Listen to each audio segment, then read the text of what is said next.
Olá, amigos! Estamos aqui para mais um episódio do nosso Não Podcast.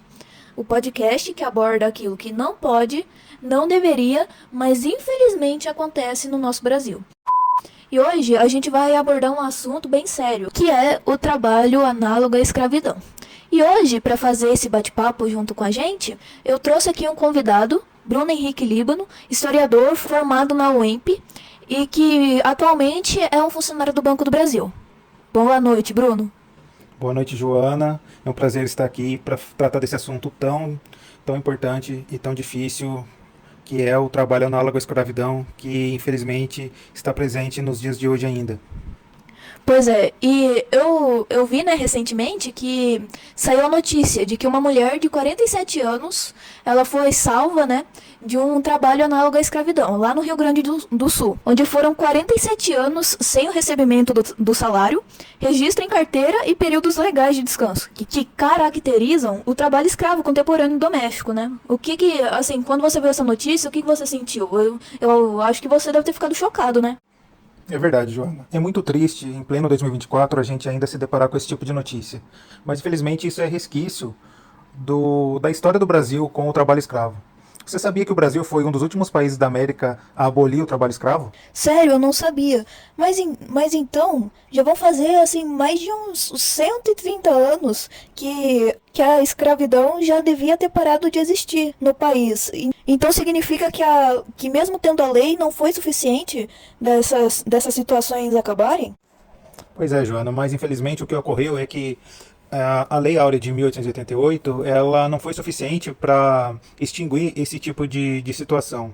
Mesmo depois da abolição, as famílias escravizadas não tinham para onde ir. E por falta de oportunidade de trabalho, por falta de estudo, eles permaneciam morando e trabalhando para as mesmas famílias escravocratas que eram seus donos. E assim eles permaneciam nas fazendas, nos engenhos, fazendo todo o trabalho rural. E essa condição foi passando através das gerações até chegar nos dias de hoje. Você sabia que dos casos análogos ao trabalho escravo, 87% acontece na zona rural aqui no Brasil? Pois é, inclusive eu vi que tem grandes produtoras de vinho, como Garibaldi e Salton, que mantinham mais de 200 trabalhadores vivendo nessas condições degradantes. E o que o senhor acha que pode ser feito para poder combater, o trabalho escravo contemporâneo? Olha, Joana, o combate a esse tipo de situação não é nada fácil, pois as próprias vítimas não têm forças para denunciar o que está acontecendo. Por exemplo, no trabalho escravo doméstico, a gente depende aí de denúncia de terceiros, de vizinhos ou parentes que ficam sabendo daquela situação e acabam denunciando as autoridades. E no caso do trabalho escravo rural, precisamos de mais ações como essas ocorridas nos produtores de vinho aí do Rio Grande do Sul.